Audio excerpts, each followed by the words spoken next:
God is interested in the well-being of my life. ஆண்டவருடைய எண்ணம் ஏக்கம் எல்லாம் என் பிள்ளைங்க நல்லா இருக்கும். சரீரத்துல உங்க சுகத்தை விரும்புகிறவர், சமாதானத்துல உங்களுக்கு பெரிய மகிழ்ச்சி உண்டாக்கணும்னு விருப்பப்படுகிறவர். ஒரு மனிதனுடைய ஆத்துமா தேவனோடு ஒரு உண்மையாய் பரிசுத்தமாய் அவருக்கு பயந்து இருக்குமானால் அந்த ஆத்துமாவுக்கு கர்த்தர் வைத்திருக்கிறது எல்லாவற்றிலும் வாழ்ந்து சுகமாயிருக்கும்.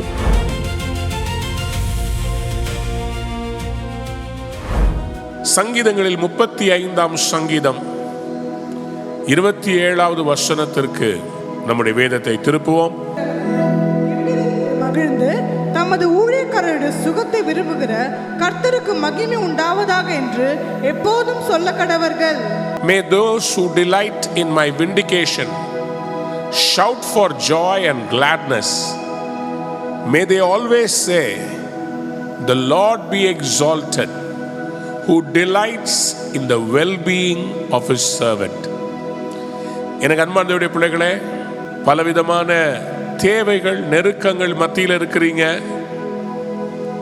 ஆகவே ஆண்டவரே, எனக்கு தேவரீர் என்ன செய்வீர், எனக்கு என்ன கொடுப்பீர்? ஆண்டவர் இன்னைக்கு உங்களை பார்த்து தான் சொல்லுகிறார், தம்முடைய ஊழியக்காரனுடைய சுகத்தை விரும்புகிற தேவன். எழுதி வைத்துக் கொள்ளுங்க. God is interested in the well-being of my life. ஆண்டவருடைய எண்ணம் ஏக்கம் எல்லாம் என் பிள்ளைங்க நல்லா இருக்கணும். சரீரத்துல உங்க சுகத்தை விரும்புகிறவர், சமாதானத்துல உங்களுக்கு பெரிய மகிழ்ச்சி உண்டாக்கணும்னு விருப்பப்படுகிறவர், பொருளாதாரத்தில் ஒரு பெரிய செழிப்பு உங்களுக்கு வரணும்னு எதிர்பார்க்கிறவர், உங்களுடைய வேலையில் பிஸ்னஸில் ஒரு பெரிய பெருக்கம். I want to prophesy that God is very concerned about your well-being. அன்பு தேவ பிள்ளைகளே, உங்களுடைய சுகத்தை விரும்புகிற தேவன், உங்களுடைய சுகத்தை அவர் விரும்புகிறவராக இருக்கிறார். எத்தனை பேர் ஆமேன் சொல்ல விரும்புறீங்க? தம்முடைய ஊழியர்கள், தம்முடைய ஊழியக்காரனுடைய சுகத்தை விரும்புகிற தேவன். சுகம் என்று தமிழ்ல போட்டாலும் அதை நீங்க பல விதமா அதை இன்டர்பிரேட் பண்ணலாம். உங்களுடைய பொருளாதார செழிப்பை, உங்களுக்கு ஆண்டவர் குடும்பத்தில் விடுதலைய, கடன்ல இருந்து விடுதலைய, வியாதியிலிருந்து விடுதலைய, நமது ஊழியர்களின் சுகத்தை விரும்புகிறவர். இந்த காலை வேளையிலே உங்களுக்கு தீர்க்க தரிசனமாய் கர்த்தர் சொல்கிறார், உன் சுகத்தை நான் விரும்புகிறவராக இருக்கிறேன். யாராவது ஒரு அல்லேலூயா சொல்றீங்களா? இந்த வெல்பீயிங் சுகம், இதை ஒரு டிரான்ஸ்லேஷன் சொல்லுது ப்ராஸ்பரிட்டி. ஆண்டவர் தம்முடைய ஊழியர்களுடைய செழிப்பை விரும்புகிற தேவன். பல வேளைகளில் ஆண்டவரை தேடுற பிள்ளைகளுக்கு இப்படி ஒரு எண்ணம் இருக்குது, கர்த்தர் என்னை ஜெபத்தில் மட்டும்தான் ஆசீர்வதிப்பார், என் பொருளாதாரத்தில் நான் இருக்கிற இந்த கொஞ்சத்திலேயே வாழ்ந்து நான் இதில் திருப்தியாக இருக்கிறேன். திருப்தியாக இருப்பது நல்ல காரியம். ஆனால் பலருக்கும் இந்த பண விஷயத்தில், மணி மேட்டர்ஸில் அது திருப்தி அல்ல. ஆண்டவர் உங்களை எண்ணியும் வாழ சொல்லுகிறது ஆசீர்வாதத்தின் மேல் ஆசீர்வாதம், கிருபையின் மேல் கிருபை, பலத்தின் மேல் பலன், மகிமையின் மேல் மகிமை. யாராவது ஒரு அல்லேலூயா சொல்லுங்க, சத்தமா ஒரு அல்லேலூயா. அன்புக்குரியவர்களே, கர்த்தர் இந்த காலை வேளையில உங்களை பார்த்து சொல்றார், இஸ்ரவேலை ஆசீர்வதிப்பதே கர்த்தருக்கு பிரியம். என்னாகும் 24ஆம் அதிகாரம் 1வது வசனம், எபிரேயர் 6ஆம் அதிகாரம் 14ஆம் வசனம், நான் உன்னை ஆசீர்வதிக்கவே ஆசீர்வதித்து உன்னை பெருகவே பெருக பண்ணுவேன். உபாகமம் 1ஆம் அதிகாரம் 11வது வசனம், நீங்கள் இன்றைக்கு இருக்கிற நிலைமையை பார்க்கிறோம் 1000 மடங்கு பெருகும்படி உங்கள் தேவனாகிய கர்த்தர் உங்களை ஆசீர்வதிப்பார். ஆண்டவர் குறைவாய் நம்மை ஆசீர்வதிக்கிறவர் அல்ல. அவருடைய மனது நம்ம இடம் கொள்ளாமல் போக மட்டும் ஆசீர்வதிக்கும். மல்கியா 3:10 வானத்தின் பலகணிகளை திறந்து இடம் கொள்ளாமல் போக மட்டும் உங்களை ஆசீர்வதிப்பேன் என்று கர்த்தர் வாக்கு பண்ணுகிறார். அப்படியானால் இந்த ஆசீர்வாதம் என்று தம்முடைய ஊழியரின் சுகத்தை விரும்புகிற தேவன் அது எவ்வளவாய் விரும்புவார்? போதும், என் பிள்ளைக்கு இவ்வளவு இருந்தா போதும்னு சொல்லி ஒரு குறிப்பிட்ட அளவு மட்டும் விரும்புவாரா? என் பிள்ளை யார்கிட்டையும் கையேந்து நிற்காம நல்லா இருக்கணும், சந்தோஷமா இருக்கணும், தேவைகளுக்கு மேல அவங்களுக்கு இருக்கணும், ஒரு அவசரம் வந்துட்டா அவங்க கிட்ட இருக்கணும்னு சொல்லி யோசிப்பாரா? அவருடைய இதயம் 3 யோவான், பிரியமானவனே, உன் ஆத்துமா வாழ்வது போல நீ எல்லாவற்றிலும் வாழ்ந்து சுகமாயிரு. யாராவது ஒரு அல்லேலூயா சொல்றீங்களா? சத்தமா ஒரு ஆமேன் சொல்றீங்களா? ஹல்லேலூயா.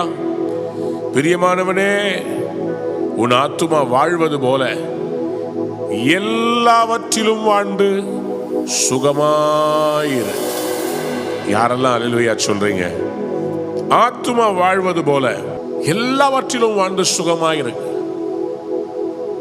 Beloved, that you may enjoy good health and that all may go well with you, even as your soul is getting along well. ஒரு மனிதனுடைய ஆத்துமா தேவனோடு ஒரு உண்மையாய் பரிசுத்தமாய் அவருக்கு பயந்து இருக்குமானால் அந்த ஆத்துமாவுக்கு கர்த்தர் வைத்திருக்கிறது எல்லாவற்றிலும் வாழ்ந்து சுகமாயிருக்கும். யாராவது ஒரு அல்லேலூயா சொல்லுங்களேன். நான் நம்புகிறேன், விசுவாசிக்கிறேன், இன்றைக்கு ஆண்டவர் உங்க வீட்டுக்கு ஒரு செழிப்பை கொண்டு வர போகிறார். அநேக நேரங்களில் பொருளாதாரத்தையும் பணத்தையும் குறித்து சபையில பேசுறதுக்கு நம்ம கூச்சப்படுறோம். ஏன்னா நம்ம நினைக்கிறோம் இந்த பொருளாதாரமும் பணமும் உலகத்துக்குரியது, ஆகவே இந்த உலகம் நமக்கு வேண்டாம். பணம் வேண்டான்னு சொன்னா நம்ம எப்படி சாப்பிடுறது? வேலைக்கு போறதே எதுக்கு? பணம் சம்பாதிக்கிறதுக்கு. எதுக்கு பணம்? பணம் எல்லாவற்றுக்கும் உதவும். சாப்பாடு வாங்க பணம் தேவை, ஹாஸ்பிட்டல் மருந்து பணம் தேவை, வாடகை கட்ட பணம் தேவை, நம்ம வண்டி வாங்குறதுக்கு பணம் தேவை, உடை வாங்க பணம் தேவை, எல்லாவற்றிற்கும் தேவை இருக்கிறது. ஆனால் இந்த தேவைகளுக்கு பணம், அப்ப ஆசீர்வாதத்துக்கு பணம் இல்லையா? ஆசீர்வாதம் என்பது என்ன? உலகம் கொடுக்கிற பொருளாதாரத்துக்கும் தேவன் கொடுக்கிற ஆசீர்வாதத்துக்கும் ஒரு வித்தியாசம் இருக்கு. நீதிமொழிகளின் புஸ்தகம் 10ஆம் அதிகாரம் 22ஆம் வசனம் சொல்கிறது, கர்த்தரின் ஆசீர்வாதமே ஐஸ்வரியத்தை தரும், அதனோடே அவர் வேதனையை கூட்டார். ஆண்டவருடைய ஆசீர்வாதம் ஐஸ்வரியத்தை தருமா? அது கூட ஆண்டவர் வேதனையை கூட்டி கொடுக்க மாட்டார், சமாதானத்தை தருவார். யாராவது ஒரு அல்லேலூயா சொல்லுங்களேன். அன்பு தேவனுடைய பிள்ளைகளே, அவர் வேதனையை கூட்டி கொடுக்க மாட்டார், உங்களுக்கு ஒரு நிறைவை தருவார். அந்த ஐஸ்வர்யம் உங்களை பயமுறுத்தாது. அந்த ஐஸ்வர்யம் உங்க தேவைகளை சந்திக்கிறது மட்டுமல்ல, உங்களுக்கு இன்னும் அநேக காரியங்களை செய்யும்படி அந்த ஐஸ்வர்யம் உங்களுக்கு பயனுள்ளதாக இருக்கும். ஆண்டவருடைய இருதயம் அதுதான். எத்தனை பேருக்கு இன்னைக்கு அப்படிப்பட்ட ஐஸ்வர்யம் வேணும்? தேவன் கொடுக்கிற அந்த ஐஸ்வர்யம், கர்த்தரின் ஆசீர்வாதமே சம்பளத்தை தரும்னு போடல, ஐஸ்வர்யம். The blessing of the Lord brings wealth. நல்லா புரிஞ்சுக்கோங்க. பணம் என்றால் என்ன? வேஜஸ் என்று சொன்னால் என்ன? வேஜஸ் அப்படின்னா சம்பளம். வேஜஸ்னா சம்பளம். தேவன் கொடுக்கிற ஆசீர்வாதத்தினுடைய திரட்சியாய் இருக்கிறது. அதுல குறைவு இருக்காது, அதுல ஆசீர்வாதங்கள் இருக்கும். அன்பு தேவ பிள்ளைகளே, அதுதான் ஆண்டவர் சொல்றார். உங்கள் ஆசீர்வாதம் அது ஐஸ்வர்யமாய் மாறும். வெல்த் வெல்த் கைக்கும் வாய்க்கும் வாழ்ற வாழ்க்கை ஒரு நிலை. தேவனால் ஆசீர்வதிக்கப்பட்ட வாழ்க்கை எப்படிப்பட்ட வாழ்க்கை? சங்கீதங்களில் 1ஆம் சங்கீதத்தில் நம்ம ரொம்ப ஃபேமஸா சங்கீதம் 1:3, அவன் நீர்க்கால்களின் ஓரமாய் நடப்பட்டு தன் காலத்தில் தன் கனியை தந்து இலையுதிராதிருக்கிற மரத்தை போல இருப்பானா. யாராவது ஒரு அல்லேலூயா சொல்லுங்களேன். இலை உதிராதிருக்கிற மரத்தை போல இருப்பான். அவன் செய்வதெல்லாம் வாய்க்கும்.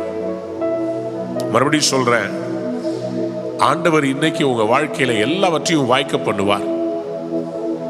ஆண்டவர் நம்முடைய தேவைகளை சந்திப்பார். இன்றைக்கு கர்த்தர் உங்களுக்கு எனக்கு ஒரு பெரிய வெற்றியை தர்றார். ஊழியர்களின் சுகத்தை விரும்புகிற கர்த்தர், ஊழியத்துக்காக விதைத்த உங்களுடைய குடும்பத்தின் சுகத்தை விரும்புகிற கர்த்தர் வியாதி எடுப்பாரு, வியாதிகளை எடுத்து போடுவாரு, ஆசீர்வாதமா உங்களை மாத்திடுவார்.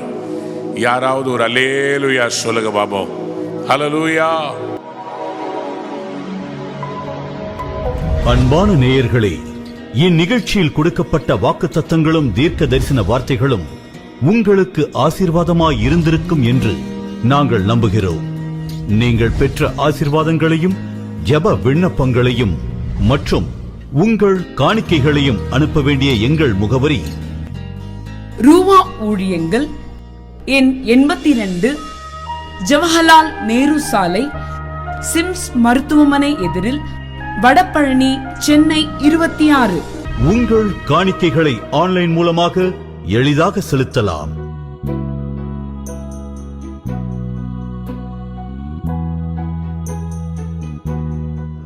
எங்கள் இணையதள முகவரி www.ruhaministries.org.